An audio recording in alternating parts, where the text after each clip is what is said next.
Okay, welcome back. Hope you had a good little break. Let's get back on it. Okay. And we said pride is a primary means or ingredient, the main ingredient for deception. Okay? You got to begin to see why God allows us to have these mountaintop experiences with Him. Again, it's to build us up and encourage us. And we have to know that most of our walk is going to be in a valley, but those experiences, that 10%, it could be more, depending on us individually, that percent is meant to strengthen us and build character and strengthen our spirit, that time with God. You don't forget it, but we're human beings. We go through life, we go through the cares of the world, everything that goes on, worried about this, worried about that, this happens, that happens, who got sick, who lost a job, and the cares of the world build up. But when the word is strong in you, and I've gone through this, all right? Gone through it. Or else I wouldn't sit here and tell you about it. And I wouldn't even begin to try to indicate to you how real it is unless I'd gone through it. Not once, not twice, a lot. And I'm thankful for that because it gives you the strength you need to get back in the valley, fight the good fight, and come out with the fruit, which we know about. Consider the prophet Elijah, waiting for God to pass by. Now, we've gone over this one many times. The word says he was not in the storm, he wasn't in the fire, he was in a still small voice.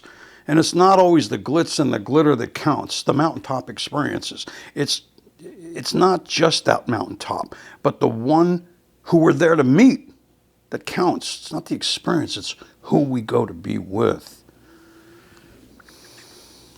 You ever hear the old saying, I like to say, people, they say, oh, what a wonderful meal. I say, I don't really care what I eat. I care about who I'm eating with. That's the joy. The thanks are for the provision. Couldn't care if it was peanut butter or lasagna. Don't make any difference to me. It's who's there with me, who I'm breaking bread with. That's what God's saying here. When you come up to the mountain, it's not the experience like, ooh, look, I'm in Disneyland. No, it's I'm here to meet with God with fear and trembling. Coming before Him. If you have any idea of the immensity of God, it's humbling. He ain't some guy with a gray beard up in the sky. Forget it. Get real. Make sure you don't miss God in the experience is the key. We're visiting His dominion. And when we return, as Moses did, even as Jesus Himself did when He was transfigured and then transfigured back into His human form. Why? Because no human can be in the presence of God. We must be changed in a moment, in the twinkling of an eye, as it says in 2 Thessalonians. We've talked all about that. When we return to our dominion, we should be able to tell the world how glorious it is to be in the presence of God, in presence of the Almighty. We're not to be high-minded, spiritually aloof, like we're something special, such that we're no earthly good to ourselves or anybody else, or a fellow man, particularly in the body of Messiah, okay? That experience is meant for us to strengthen and build character. So when we go down in that valley, we got that sword in our hand, and we're planting that vineyard, all right? And the fruit comes. And He says, bear fruit, and if your fruit remain, then ask the Father anything in my name, and it will be given to you. We went over that a few weeks ago, too. You see how it all comes back together. It's a hurting world out there. We all know that. It's a hurting country. But we have God's commission to tell them the good news, which is what the word gospel means, good news. Good news, guys. I ain't got to do all on my own anymore. Somebody stepped in. Like they say, they took one for the team. Well, He took one, the big one, for the whole team. All the people that have ever lived on this earth. That's the difference. How will they be able to hear if our experience explained is beyond their grasp when we tell them this? We got to tell them in a very loving way. No spiritual pride. All right? None. We can't have that because it leads to deception. Deception leads to the following of the false doctrines of devils. Many calling themselves Christians don't know the word of truth due to spiritual pride and laziness. That's what we're doing here. Trying to get you to see the blessings that I've had and others have had by seeing these things. And some of this stuff has not been spoken by everybody. Okay? There's people all over the world doing just like this, teaching, helping, learning, studying, and sharing, all right, to get you encouraged to understand this isn't just some book. It's the most, it sold more copies than any book in the history of the world, okay? And yet, so many look at it or put it on the side and the dust gathers. They're not sure what it means. And we get lazy. And then we let other people, ministers, teachers, books, guys on TV, formulate our understanding of Scripture. When we're called to do it on our own, study to show yourself approved, a workman, work, ergates, and speak, to work, to spend energy to work. You don't work, you don't eat. Same thing as spiritually. You'll eat milk, pablum, but you won't eat meat. You'll be spiritually immature. And do you know, funny thing, talking about immaturity, the human brain isn't fully formed until the age of 25. The part that's not formed is the part that gives us discriminatory intelligence for decision making and maturity. 25. Let's think about that. Back in Messiah's time, let's say the brain developed at 25, like every other human being. It had to experience everything that was human. And then all of a sudden, 5 years to grow in that maturity, okay? Meanwhile, dodging bullets left and right, Roman spears, this, that, and the third, all right? To get to the age of 30, which is the time in Judaism when you're allowed to become a minister, which he did. Died at 33 and change. But the life expectancy during his time frame was between 35 and 40 years at the most. You think that was all by coincidence or accident? No.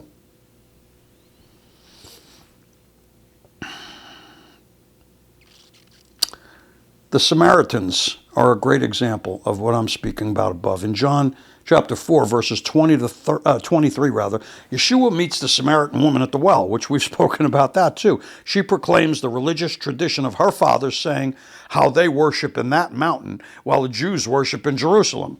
And surely she had no idea to whom she was speaking. So Yeshua responds, as we said, by telling her that she and hers have no idea who they worship or what. None. And at that time is soon coming when the true worshipers will worship in spirit and truth, not tradition and worse, vain imaginings, or through false teaching. Okay? He's calling us up to Jerusalem. And in doing so, it's God's way of giving us these practice runs, if you will, for our coming mountaintop experiences with him, if you will. And they, in turn, are practice runs for our permanent dwelling with him on his holy hill. Where's New Jerusalem going to fall? Revelation says we'll dwell with him and rule and reign with him in New Jerusalem. Well, we can't be spooks in spirit bodies ruling and reigning. Remember, we had that teaching on the rapture. And the word was the same as transfiguration, the same thing that happened to Yeshua. In plain sight of the disciples, they saw him changed. And they saw him changed back into human form. They'll be changed in a moment, in twinkling of an eye, to enter into the presence of God. And then to return with him to rule and reign as human beings. Jesus too. He's coming back in flesh. Got to get that one straight.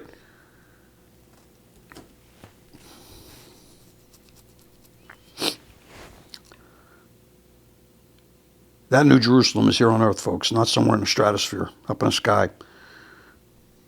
So let's see what's actually there. Israel. Israel's in the center of the world. Did you know that? It's not only physically, but as far as attention goes. All right? We just saw a betrayal of them this week by a politician in this country. Enough said. This is in a political forum.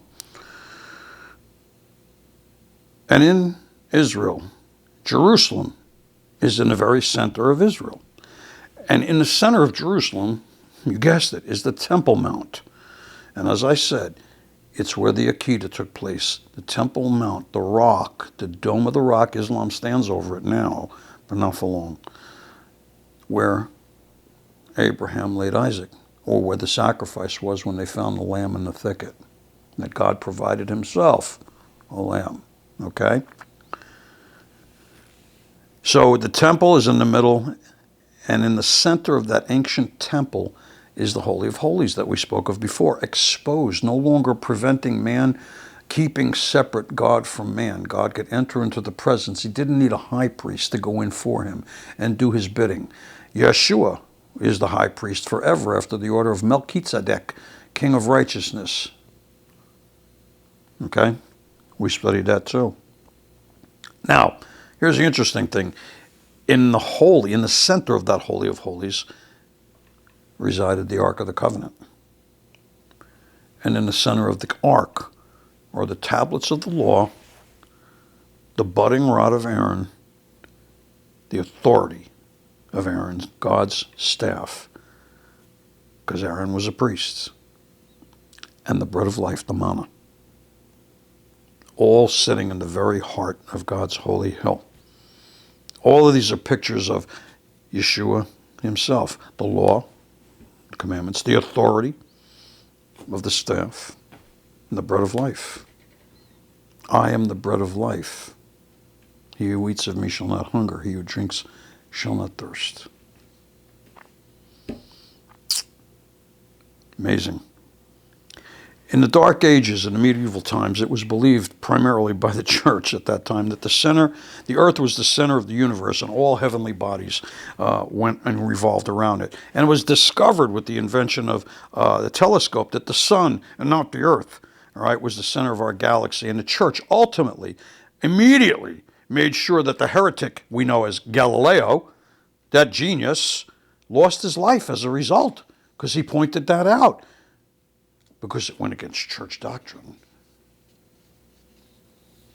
the traditions of men, the false teaching.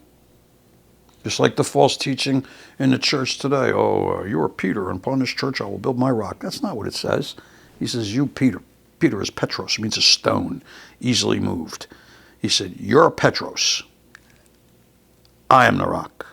And upon this rock, the cornerstone, with the bedrock of the apostles, will I build a foundation of my church, my gathering, my congregation. Okay? These are facts. These are not supposition. This is not wordplay. It's not scriptural gymnastics. It's real, but it's not taught. Why? Evil teachers creeping in, false doctrine, making for tradition the commandments. And our part of it is spiritual pride and laziness. That's what we have to overcome. Ourselves. Remember, Messiah didn't come to save us from the devil or the enemy. The enemy lurks and waits. He came to save us from ourselves. Why? Because we're our own worst enemy. Struggling internally between God's way and our own way. One being godly and righteous, the other being idolatry. It's the bottom line. I don't mince no words over here. We don't have that kind of time. If you don't have a sense of urgency about this stuff, learning and making it yours and living a life accordingly, it's not that we're not going to make mistakes. We're all going to sin. We all sin. And if anyone says they don't sin, they're a liar. That's what God says. So let's get real.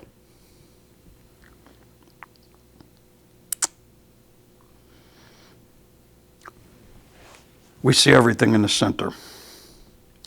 We need to be ever mindful of God's presence because he's always here.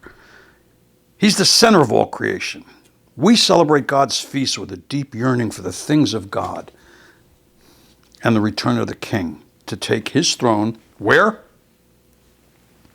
In Jerusalem on God's holy hill. Psalm 15, verse 1 asks this, Lord, who shall abide in thy tabernacle? Who shall dwell in thy holy hill? The remainder of Psalm 15 gives us that answer. It says, those who walk uprightly. Uprightly means in Hebrew without spot or blemish. Where have we heard that before? Undefiled and in truth. Sounds like the bride, doesn't it? Without blemish, without spot. And what he means is spiritual blemish or spot. It doesn't mean sin. It means the sin of idolatry or the sin of false teaching, which is also idolatry.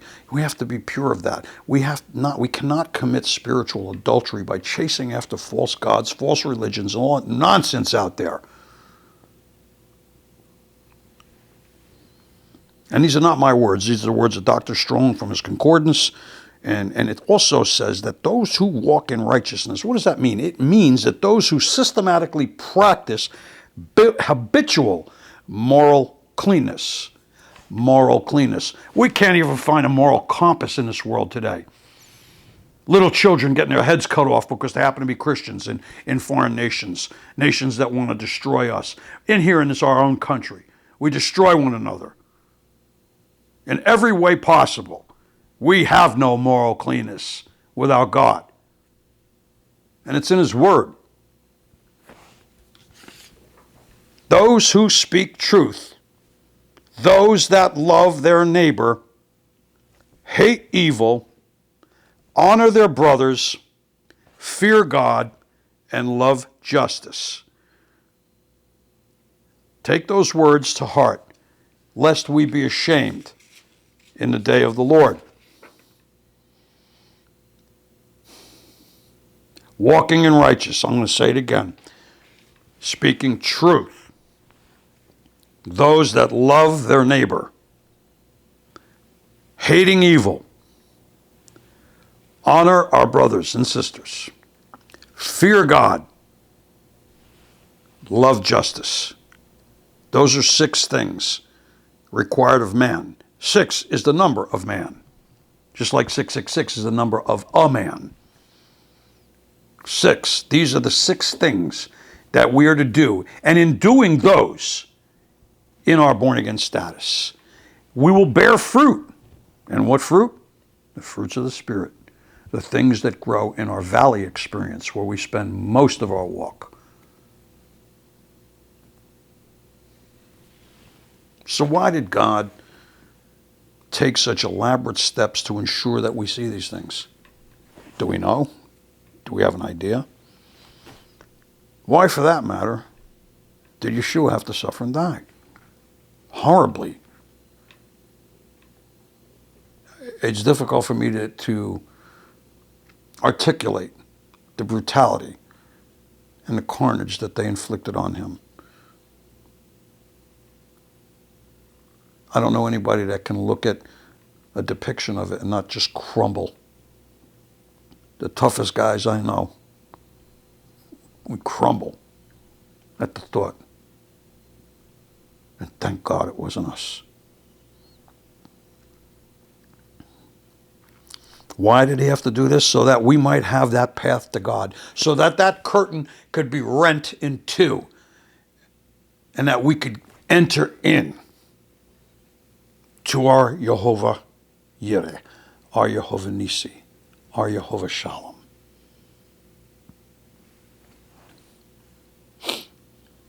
In 1 Peter chapter 3, verse 18, it says, "For the Messiah also hath once suffered for sins, the just for the unjust, that he might bring us to God, being put to death in the flesh, but quickened, brought to life in the Spirit."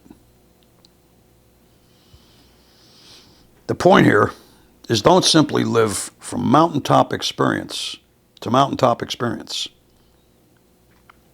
Cherish the times, but carry them with you into the valley, knowing that one day we're going to meet God. We're going to meet the Good Shepherd at the good place. And he'll lift us up and carry us up to his holy hill, even to the mountain of the Lord.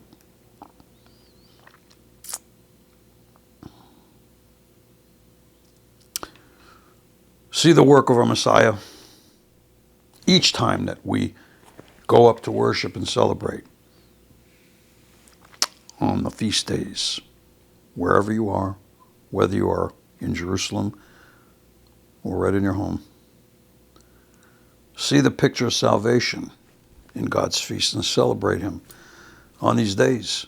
Every major event that happened in the life of Yeshua and his believers happened on one of the feast days in Leviticus.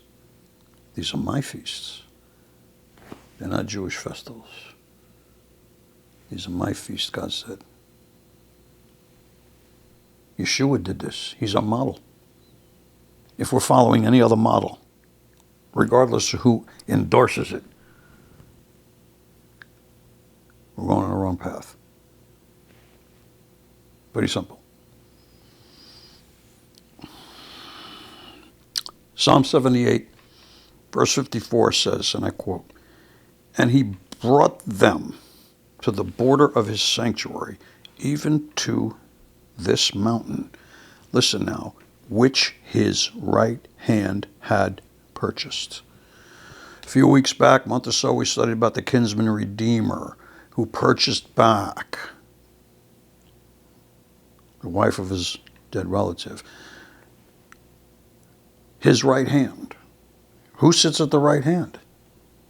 We're told it's the Mashiach, the Messiah, God's right hand. What does it mean to be the son of the right hand? That's the name of Benjamin, from the tribe of, with Joseph. One of the 12 tribes, the last one in the priest's ephod. The one who's represented by the bloodstone, the jasper stone. When it's split, it has greenish and brown like earth and splotches of crimson like blood. There's no stretching it. It looks just like blood. Believe me. Not only did the research in 3 museums, every book I could find, but I have the rocks. They're amazing.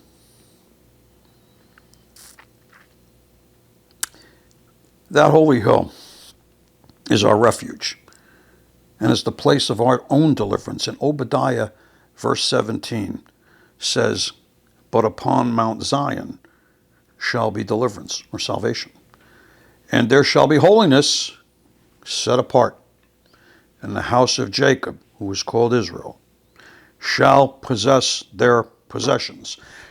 I think we spoke about it once, why sometimes God refers to him as Jacob, sometimes he refers to him as Israel.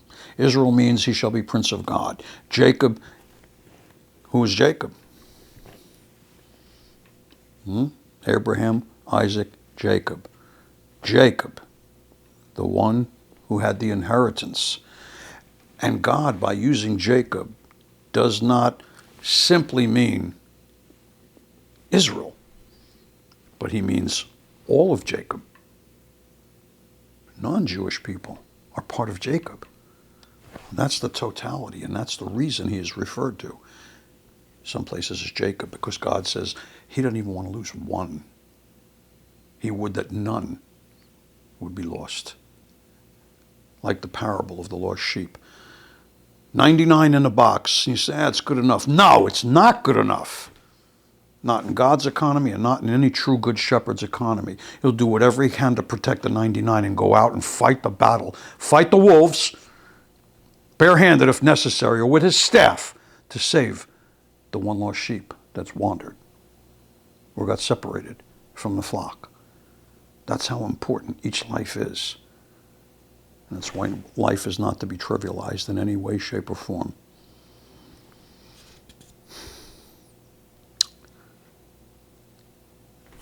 Some interesting things come out of all of this. And I want to prepare you for what's coming down the pike here. I'm going to read something to you. Again, we talked about hills and mountains in the beginning of our study, and we spoke about this in Revelation when we had the study of Revelation, and how oftentimes people misappropriate the scripture and blame the Catholic Church, saying that that's the harlot of Babylon. It sits on 7 hills. Rome sits on 7 hills. Blah, blah, blah, blah, blah, blah, blah, blah, blah. Well, you know what? There's 17 cities in the world that sit on 17 hills or mountains. But in reality, it says mountains, not hills in Revelation. And there are 3 cities that we are to be concerned with. Rome, Jerusalem, Mecca.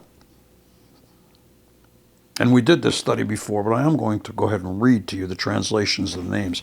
We have Rome, we have the hills, Aventinus, Callius, Capitolinus, Cult, Esquiline, Palentinus, Quirinalis, and Viminalis.